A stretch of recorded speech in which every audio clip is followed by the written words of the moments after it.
Ow, it hurts. Help me. I can only whimper softly as I protect my aching back and legs. The moment I arrived at my apartment's parking lot, the car that had been parked in front of me suddenly sped towards me at a furious pace. Before I could dodge, the car hit me, and a loud thud echoed throughout the parking lot. I hit the asphalt hard with my back and butt, and as I was enduring that pain, I squinted due to the pain in my thigh. Perhaps I got a cut from the fall. Blood was steadily oozing from my thigh. Everything went white before my eyes, but I heard the car door open. Out from the passenger side stepped my husband. "Oh, it's you." I called out to my husband with a trembling voice, but he wouldn't meet my eyes. Walking to the front of the car, my husband's gaze was fixed solely on the front bumper that had hit me. My husband carefully examined the car from every angle, not responding at all, no matter how much I called out to him. When he finally seemed to snap out of it, he looked to the driver's seat with a gentle smile and said, "There's no damage to the car. Are you okay, Mom?" That was a shock, wasn't it? It seemed that to Bob, his pale-faced mother-in-law in the driver's seat was more important than me, leading right in front of him. Rage surged from deep within me, and after that. "My name is Catherine. I'm a 25-year-old office worker. I moved from a remote island in Hawaii to a university in New York, and landed a job near the university right after. I started dating a salesman, Dave, who came to our company, and we just got married a month ago. Catherine, even if you're gonna continue working, where should we live? Maybe we should consider buying a house soon. Why don't we rent an apartment for now? We can look for a place and discuss what kind of house to build later. But I also want to live in our own house someday, so let's start saving up," I replied. Just talking about the future made us happy. Dave was an only child. His family consisted of just my mother-in-law. A few years ago, his father passed away, leaving Dave and my mother-in-law. Soon to be married, we had been looking at various rental properties. But one day, my mother-in-law suggested that we live with her. While I was hesitant about living together so soon after getting married, Dave quickly assured my mother-in-law that we wouldn't. Instead, he mentioned that he didn't want to leave my mother-in-law alone, so he suggested renting a place close to my in-laws' house. I thought it was better than living together, so I agreed. We decided to rent an apartment within walking distance from my in-laws' house in Nebraska. Catherine, thank you so much. I'm so glad to have both of you nearby. After your father-in-law passed away, it was just me and Dave. If Dave had left too, I would have been scared. So, thank you truly. Thank you too. I'm glad to have you close by, mother-in-law. And this dinner is so delicious, thank you. It's no problem, darling. Cooking in big batches always tastes better, so don't mention it. Since we were in walking distance, my mother-in-law often checked on us. Both of us were working full-time, and when our busy periods overlapped, we'd get home late. Knowing this, she would bring over a home-cooked meal once a week. Honestly, we usually come home late during our busy times, so having my mother-in-law's cooked dinner was a lifesaver. My mother-in-law is a kind and wonderful person. I felt lucky to have found such a loving partner. My own mother had always been delighted with my husband and mother-in-law, saying they were wonderful people since our marriage introduction. My husband and I continued to enjoy our married life, always getting along. On weekends, we often went for drives. My husband loves cars, and he drives a big right-hand drive vehicle. You really love cars, don't you, Dave? I've never met anyone who loved cars as much as you do. Really? My car's always clean, right? I think I gotta keep it clean, especially when I'm driving you around, Catherine. Just like my husband says, riding in a clean car does feel good. I loved these moments with my husband. I believed that this happiness would last forever. However, I started feeling that our days might be disrupted about a month after our marriage. Mom, stop it. I'm not a kid. I can eat on my own. But, look, what if you hurt your hand? You work on the computer, so it's a no-no. I can manage. Catherine's here too. It's okay. I've always helped you like this, right? Let me do it for you. That day, my mother-in-law came to our place with crab. My mother-in-law carefully removed the crab meat and handed it to my husband. I watched this scene from the kitchen, finding it odd. My husband's the same age as me. He can eat crab on his own, and even if he works with computers, he's more of a salesperson who travels, so it's not a critical issue. When he ate crab with me, he peeled it and ate by himself without getting hurt. Dave, look at this piece. It's loaded with meat. Here, open up. It's okay. I can eat by myself. Just drop it, okay? My mother-in-law was snugly feeding him crab right next to my husband. Honestly, I thought he could eat it even if she wasn't that close to him. Starting that day, I began to notice how close my husband was to my mother-in-law. After feeling that way, I started to be bothered by every little thing. Today, I'm gonna drop Mom off at her class. Wait, what? Weren't we gonna go to a movie this evening? I even bought the tickets. I'm sorry. The movie will probably be out on DVD soon, so we can watch it then. Since we already bought the tickets, just go see it by yourself today. It might not be to the point where he's a mama's boy, but for some reason, my husband always listens to what my mother-in-law says. A little while ago, my mother-in-law suddenly called in the evening saying she wanted sushi. That day, we had planned to go out for a barbecue. We were just about to leave the house when she called. I thought maybe we'd all go to the sushi place together, but my husband just told me, sorry. Go have a dinner by yourself, and left to meet my mother-in-law. When I confronted my husband after he returned home, he just said he'd be careful next time. But he never changed. Whenever there was a clash between something I wanted and what my mother-in-law wanted, for some reason, he always prioritized my mother-in-law. And my mother-in-law just took it for granted. In fact, my mother-in-law tried to stay close to my husband as much as possible. It seemed like it was my husband's idea, but my mother-in-law started delivering dinner to our place and often stayed to eat with us. This became a weekly, sometimes bi-weekly, routine. Even if I kept refusing, thinking it would be too much of a burden on my mother-in-law, she just brushed it off with "I live close by, so it's okay." On top of that, she would invite us over to my in-laws' home for tea or meals during the weekends. Naturally, our alone time as a couple dwindled, and I couldn't find time to do house chores over the weekend. If I suggested my husband go alone, my mother-in-law'd strongly request that I come along too. Whether she came to our place or we were called to my in-laws, it was always the same.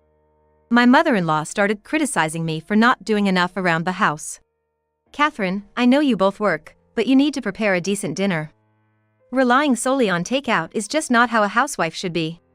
Excuse me, when I get home late, it's been arranged for Dave to buy his favorite takeout. What on earth is that? Not only do you barely cook, but you're letting your husband do the grocery shopping for dinner? Can't believe it. Do you even realize how busy Dave is? You're his wife, you should be thinking about your family's nutrition and at least preparing meals." Upon hearing my words, my mother-in-law's eyes widened in surprise. The older woman crossed her arms, looking up at me, and began to speak in a firm tone. "Honestly, I'm the one making most of your dinners, ain't I? I thought maybe once a week because of being busy, but now it's twice, sometimes even 3 times. Plus, you eat at our place on weekends. You hardly ever have the chance to make dinner yourself. Everyone's busy, you can't just use that as an excuse all the time." I couldn't hide her sigh at my mother-in-law's words. Who did she think was to blame for the reduced time to prepare dinner? The unsolicited meals, despite numerous refusals, were always pushed onto them by my mother-in-law. As I was about to retort, my husband stepped in front of me. And he gave me a stern look. "That's right, Catherine. Mom's cooking is delicious, but you can't always take advantage of it. It's too much of a burden on her. And, only eating takeout ain't healthy. You gotta start making some homemade meals from time to time." Well said, Dave. After all, in a marriage, the husband really needs to keep his wife in line, doesn't he? But Dave, it's not that your mom doesn't like cooking. I know, Mom. Your home-cooked meals are my favorite. And then, my mother-in-law and my husband seemed to create a world of just the two of them. They didn't notice that I was saying nothing, nor the cold stare I was giving them. Catherine's young, so I get it. Even if she had time, I doubt she could whip up a tasty meal. Probably some overseasoned dish without giving much thought to nutrition. Exactly. Catherine loves barbecue, so there are a lot of meat dishes. Plus, she's a bit naive about some things. Meat isn't the be-all and end-all. You gotta think about veggies too. Catherine's not quite there yet in terms of nutrition. She doesn't have the experience as a housewife like you do, Mom. My husband stated, joining my mother-in-law in belittling me. I mean, at this point, it seems ridiculous to even argue. If I just keep quiet and wish they'd hurry up and leave, they'd just gang up and ridicule me for being rude. But if I ignore even that, eventually, my satisfied mother-in-law will head back to my in-laws' house. As soon as my mother-in-law's gone, my husband starts playing games on his phone, and I confront him. Hey, what's the deal? You have her bring over food she wasn't even asked to make, then get mad at me for not cooking. I can't cook because she always brings over so much food.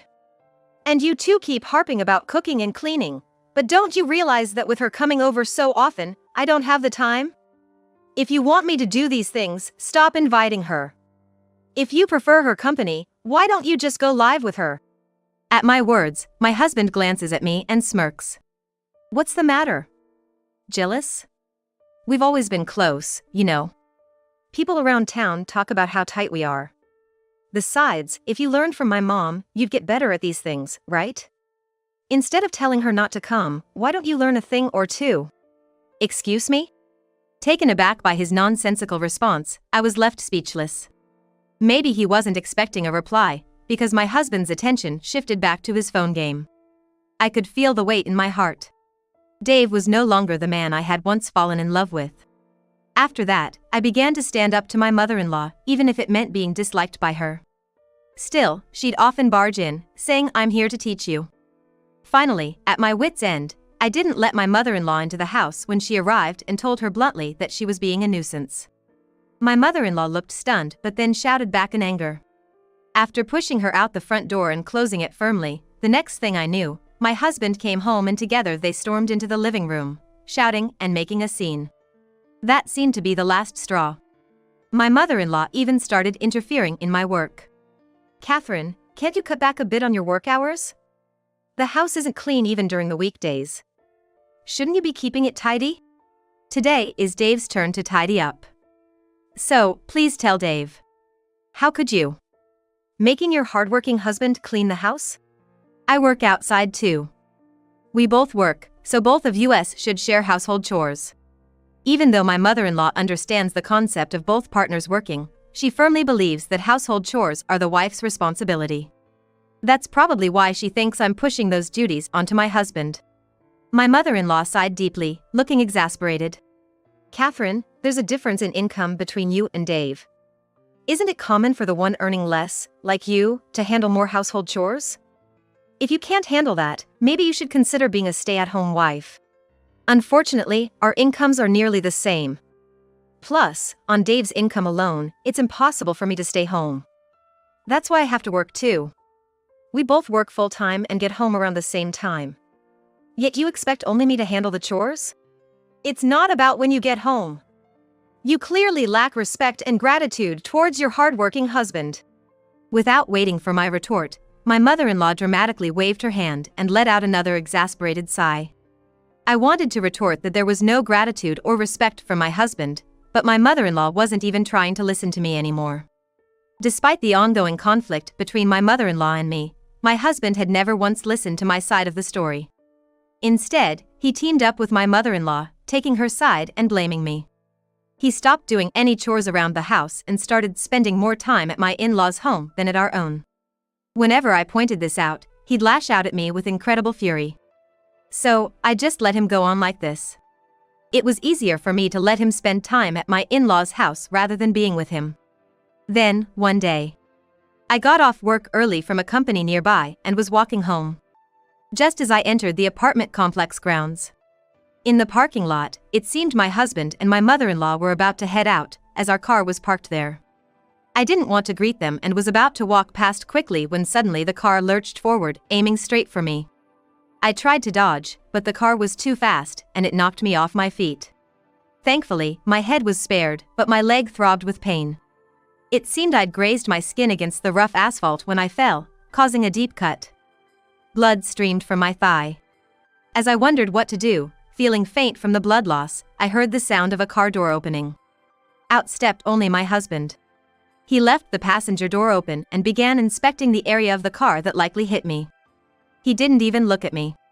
In the driver's seat, with a pale face, sat my mother-in-law, who made no move to get out. "Hey!" I called out to my husband, who was still inspecting the front bumper. Finally, he stood up.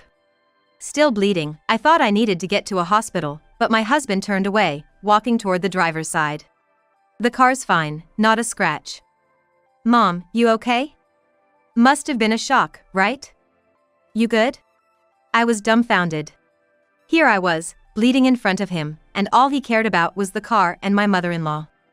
At my mother-in-law's reassurance, my husband smiled warmly, about to get back into the car, when finally, my husband looked at me. "Hey, don't just sit in the middle of the road. You're blocking cars, you know?" My husband didn't even show concern for me, and his careless remark made my anger explode. "Are you kidding me? You hit someone with your car and then talk to me like that? It's you who's messing around. You suddenly jumped out, and that's why I hit you. Then you blame my mom. By the way, what were you gonna do if the car got damaged?" At this point, I couldn't believe my husband was the same man I knew. He hits someone, causes injury, and then says it's the victim's fault. Without a word of concern, my husband gestured widely, signaling for me to move to the side of the road. "Worried about the car after seeing someone bleed? You saw me right in front of you, didn't you? It's on you for speeding into me. Who floors it in a parking lot anyway? What if it was someone else? Would you say the same? Huh? You're not a stranger. You're family. You get that if I hit you, I'm the one paying for the repairs? Hitting you doesn't benefit me a dime. You get that? What do you mean it doesn't benefit you? You were the one who hit me. Why am I the one being blamed?" As my husband and I argued, my mother-in-law, who had been in the driver's seat, finally got out of the car. My mother-in-law approached me, standing tall, looking down at me. "Catherine, do you know how much Dave's car costs? You come charging in and then have the nerve to speak like this. You should be apologizing first." I was completely dumbfounded, realizing firsthand what that expression meant. Even though she was the one who floored the gas pedal, causing the car to speed up, for some reason, my mother-in-law seemed to believe that I was the one who ran into them. "Why are you playing the victim? This happened because you weren't walking at the edge. Just like Dave said, this is on you." "That's right. It's on Catherine. Just go home and take care of the house. That's all you're good for now." I was at a loss for words. Both my mother-in-law and my husband insisted I had run into them at full speed. My head was spinning from their outrageous claims. Seeing me stunned, my husband forcefully dragged me to the side of the road. Ignoring my groans of pain, he just drove off. Soon after, someone rushed to my side. "Are you okay? I've called the police. Let's get you to a hospital." The person comforting me was a colleague who lived in the same apartment complex. I remembered she was off today, and while thinking about borrowing a towel or something because of the mess, my head started to spin again. Apparently, I had lost too much blood. I realized what had happened when I was getting treated in the hospital and recounted the events to the doctors. They told me I needed to be hospitalized for a few days, but I wasn't prepared for this at all. I wasn't sure if my husband was home to bring me things from our place. I didn't really want to rely on him even if he was there. Luckily, there was a gift shop in the hospital, so I asked the nurse to get the essentials for me. The moment I finished calling my company and expressing my gratitude to the colleague who had brought me there, my freshly turned off smartphone vibrated. It was a call from my husband. I hadn't planned on answering, but I accidentally tapped to answer since I had just been on a call with my colleague. I could hear my husband's voice. "You finally answered. My mom's in a bad situation because of you, and you dare to ignore calls from the family? What? Who are you? There's no hit-and-run driver in my family." I replied firmly to my husband's accusation. "What? You two think my mom did a hit-and-run? Everyone in the neighborhood's talking about how my mom hit someone and fled. The cops might come. You reported it, didn't you? Apologize to them and to my mom. It was a misunderstanding. She hit someone and drove away, that's hit and run. And for the record, I didn't report it." When I told my agitated husband that it was my colleague who called the police after taking me to the hospital, I heard a faint click of his tongue. "Just clear it up with the police and it'll all be fine. Hurry up and get here. I gotta stay in the hospital. And weren't you sitting in the passenger seat? Do you really think I just randomly walked into the car and fell? My husband's playing the victim comment pushed me to respond, and my husband paused for a moment. But then he began talking to me in a condescending tone. Listen, Catherine. If everyone thinks my mom hit you by mistake, how do you think she'd feel? She might get so scared she won't drive again. That's just sad. I don't get what you're saying. I'd prefer someone who drives that dangerously to not drive at all. Why were you being like this? If you just tell the police you weren't looking either, it'll all work out. Don't families help each other out when things get tough? His annoying tone made me sigh deeply. What you call family and what I call family seem different. When I'm discharged, I'll be sending you divorce papers. The police want my statement too, so I'm gonna hang up. Whoa, why are we talking divorce over something between my mom and you? Unable to bear his words, I hung up. To calm my boiling rage, I took several deep breaths. And as I planned my next steps, I decided to go back to my parents' house. To get to my parents' house, which is similar to an island off the coast of Maine, you have to take a plane and a ferry. Although it's far and challenging to get there, I couldn't hesitate any longer. I had always planned and prepared for the divorce, so packing up my belongings wasn't an issue. I handed the keys to my house to my mother, who had come to the hospital room. If she could take out the belongings I'd already packed during the weekdays, it would be all good. During that time, the police came and questioned me. Apparently, after receiving the report, the apartment management company checked the parking lot security cameras and saw footage of me being hit. With the evidence, they said it would lead to the arrest of my mother-in-law, which was a relief. By the time I was discharged from the hospital, my mother-in-law had been arrested by the police. I heard that when the police went to question her at my in-laws' house, she tried to escape by pushing a police officer away. She was easily caught, and due to the risk of her fleeing, she was promptly placed into a patrol car. As for me, I didn't return home. Instead, I headed to my parents' house with the belongings my mother brought out. I had to quit my job, but I left in high spirits, planning to look for a new job in the city. Perhaps one reason for my positive mood was that, when I went to my workplace to apologize and say goodbye, they kindly saw me off. A few more days passed. Through my lawyer, I demanded a divorce from my husband, but he vehemently refused. What's more, he actually showed up at my parents' house in Nebraska. At the front door, my parents were holding my husband back. My husband kept saying it was all a misunderstanding, but there's already evidence, and there's no way my mother-in-law's crimes would just vanish now. My husband kept saying family over and over again, which made my father lose his temper and angrily slammed the front door shut. You damn fool! Don't you ever dare call my daughter a family again! Get the hell out of here! Through the window, I could see my husband still trying to force open the door. Suddenly, my husband turned around. There stood some of the island's most intimidating and well-built uncles, staring at my husband with stern eyes. Seeing the looming figures approaching, my husband jumped and hurriedly ran towards the dock. He's probably waiting anxiously for the next ferry by now. Afterward, my husband and I managed to get our divorce finalized. Turns out, the hit-and-run investigation wasn't only about my mother-in-law, who was driving, but my husband, who was in the car with her. Unlike my mother-in-law who was arrested while trying to flee from the police, my husband didn't try to run and was cooperative during the investigation. So, they went with a home investigation approach, which meant he wasn't detained by the police. However, since he left home, even if it was just a plane and a ferry ride away, he was considered a flight risk and was detained, just like my mother-in-law. It seemed like he wanted to show some sign of remorse by agreeing to my divorce request. But if we're gonna get the divorce finalized, I honestly didn't care about his feelings anymore. The colleague who told me all this also informed me that my husband and my mother-in-law became the hottest gossip in the neighborhood. Phrases like the jerk who's more worried about his hit-and-run mom than his injured wife, or the lowest of the low, a mother-son hit-and-run duo, or like mother, like son, both got arrested were the talk of the town. Since it became challenging to contact my husband and my mother-in-law, I had no choice but to rely on a lawyer. But I never wanted to see their faces again, so it's no big deal. Moving forward, there's gonna be a lot of back and forth with my husband and my mother-in-law's insurance company, police investigations, and deciding whether or not to press charges. I just hope to settle everything quickly and never have to be in touch with them again.